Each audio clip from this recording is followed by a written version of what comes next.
Hello जी, राधे राधे सभी को। Welcome back to my channel.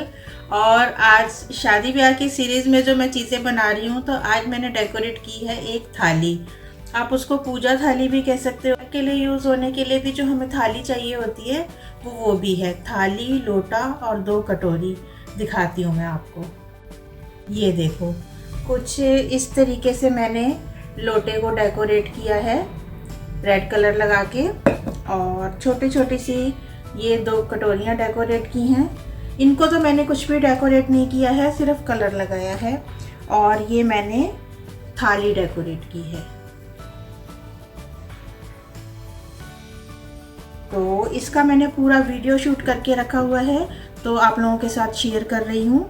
और मेरा ये सब चीज़ें बनाने का यही मकसद है कि ये सब चीज़ें हमें बाज़ार से ना लेनी पड़े, और ये अगर हमारे पास समय है तो हम खुद भी डेकोरेट कर सकते हैं। मगर हमें थोड़ा सा पहले सोचना होता है इन सब चीज़ों के लिए भी। और क्योंकि मेरे खुद के बेटे की शादी है, तो मैंने सोचा ये सारी चीज़ें क्यों ना मैं खुद से ही डेकोरेट करूँ। तो आप लोगों के साथ वीडियो शेयर करती हूँ। तो इस थाली को डेकोरेट करने के लिए मैंने बिल्कुल यूज़लेस सी अपनी एक थाली ली है, और लोटा और 2 कटोरी, और ये रेड कलर लिया है मैंने, और एक ये 1 इंची का ब्रश है मेरे पास। और जब भी कभी ऐसा काम करना होता है तो सबसे पहले एक न्यूज़पेपर या कोई ऐसे ही बेकार पेपर ज़रूर बिछा लेना चाहिए, क्योंकि कलर का काम करते हैं तो ये थोड़ा टपकता ही है। और पूरी थाली पर मैंने इस तरीके से कलर लगा लिया था। जिस समय मैं कलर लगा रही थी उस समय इसमें फिनिशिंग बिल्कुल भी नहीं आ रही थी, लेकिन जब ये थाली सूख गई थी तो उसके बाद ये अपने आप ही मतलब फिनिशिंग से आ गया था। और ये मैंने पूरा कलर लगा दिया, और इसी तरीके से मैंने वो दोनों छोटी कटोरियों पर भी लगा दिया था और लोटे के ऊपर भी लगा दिया था। और सूखने के लिए इसको रख दिया था, और 2 दिन लग गए थे मुझे इसको सुखाने में, क्योंकि सर्दियां हैं ना, सर्दियों में कलर थोड़ा सा देर से ही सूखता है। तो कोई बात नहीं, मेरे पास अभी काफ़ी टाइम था तो मैंने इसको रख दिया था। और 2 दिन बाद फिर मैंने इसको देखा तो ये पूरा अच्छी तरीके से सूख चुका था, और मैंने फिर इनको पलट कर जहाँ जहाँ कलर नहीं था वहाँ पर इसमें कलर लगाया, थाली में भी, लोटे में भी और कटोरियों में भी। और ये सारा काम मैंने बहुत डरते डरते किया था कि कहीं इसका रिज़ल्ट ख़राब ना आए और ये सब चीज़ें बेकार ना हो जाए। तो इस तरीके से मैं करती चली गई, पर जैसे जैसे कलर लगता जा रहा था ना, तो मुझे लग रहा था कि हाँ ये ठीक ठाक बन जाएगी। तो और 2 दिन लग गए मुझे इनको सुखाने में, तो टोटल हो गए 4 दिन। और ये इस तरीके की वार्निश मेरे पास होती है, तो कलर सूखने के बाद मैंने इन चारों चीज़ों के ऊपर वार्निश को अप्लाई कर दिया था। वार्निश लगाने से ना एक तो इनमें शाइन आ जाती है, और ऊपर से जब कभी भी हम इसमें पानी डालेंगे या ये गीला हो जाएगा ना, तो ये ख़राब नहीं होगा। तो इस वजह से वार्निश लगाना ना मतलब ज़रूरी है। सिर्फ कलर करना ही काफ़ी नहीं है, वार्निश भी लगानी होती है इसके अंदर। तो मैंने ये वार्निश लगा के रख दिया था, और फिर से 2 दिन लगे मुझे इस वार्निश को सुखाने में। और वार्निश के सूख जाने के बाद अब मेन काम था इसको डेकोरेट करने का। और उसके लिए मेरे पास ये हाफ बीट रखे हुए थे, और मिरर वगैरह तो आप लोगों को पता ही है मेरे पास होते हैं। तो मैंने एक बार लगा के देखा तो मुझे ठीक लगा, तो ये मैंने फैब्रिक ग्लू ली है इसके लिए।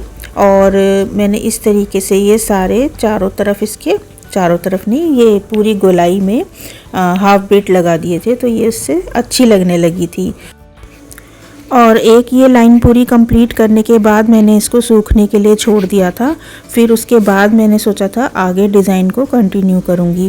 फिर इतनी देर में मैंने लोटे को देखा, तो मैंने बस जस्ट एक बीट लगाया था इसमें, और बस मैंने सोचा बस चारों तरफ एक एक और लगा देती हूँ, और वो उसी से ही अच्छा लगने लग गया था। तो मैंने ये मतलब 5 लगाए हैं हाफ बीट, और उससे ये अच्छा लग रहा था। तो मैंने इसी तरीके से थोड़ी थोड़ी दूरी पे लोटे के अंदर डिज़ाइन बना दिया। और उसके बाद मैंने फिर एक बड़े साइज़ का मिरर लिया है, उसको बीच में इस तरीके से चिपकाया, और इसके चारों तरफ हाफ बीट लगा दिए थे। तो जिस समय मैं डिज़ाइन शुरू करती हूँ ना, मेरे माइंड में कुछ भी नहीं होता, लेकिन बनाते बनाते मुझे आइडिया आ जाता है कि अब मैं इसको आगे और कैसे बढ़ाऊँ। तो बस अपने आइडिया से ही मैं इसको बढ़ाती चली गई।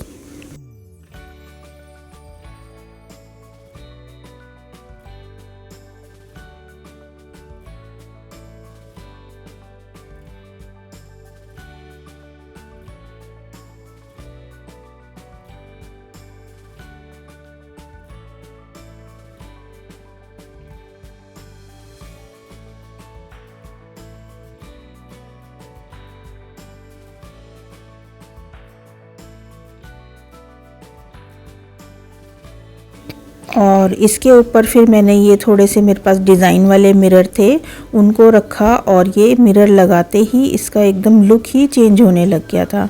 मतलब सिंपल सी एक थाली थी जिसको मैंने इस तरीके से डिज़ाइन डालकर और मतलब सुंदर सा बना दिया था। तो आप लोग भी इस तरह से आप डेकोरेट कर सकते हैं, क्योंकि मार्केट में ये सब चीज़ें बहुत महंगी मिलती हैं। बट आपके पास टाइम होना चाहिए ये सब काम करने के लिए, टाइम और पेशेंस, और ये इस तरीके से फिर बहुत सुंदर बन जाती हैं। और थोड़ा भी डिज़ाइन अगर आपको लगे ना कि गड़बड़ हो रहा है या मिरर ठीक नहीं बैठ रहे, तो अभी गीले गीले में ही उनको दूसरी जगह सेट कर दो, और सूखने के बाद ये आपको जो भी फेविकॉल फैला हुआ होगा वो दिखाई देता है ना, वो सब ठीक हो जाता है। और ये देखो कितनी सुंदर लग रही है ये थाली। और मैंने थाली में एक ही साइड डिज़ाइन डाला है क्योंकि बीच में हमें रोली भी रखनी है, चावल भी रखने हैं, लोटा भी रखना है और मीठा भी रखना है। और मेरा वीडियो पसंद आता है तो लाइक करना मत भूलना, और मेरे चैनल पर नए हैं तो प्लीज़ सब्सक्राइब किए बिना मत जाना। तो फिर लाऊंगी कोई नई चीज़ आपके लिए। राधे राधे सभी को।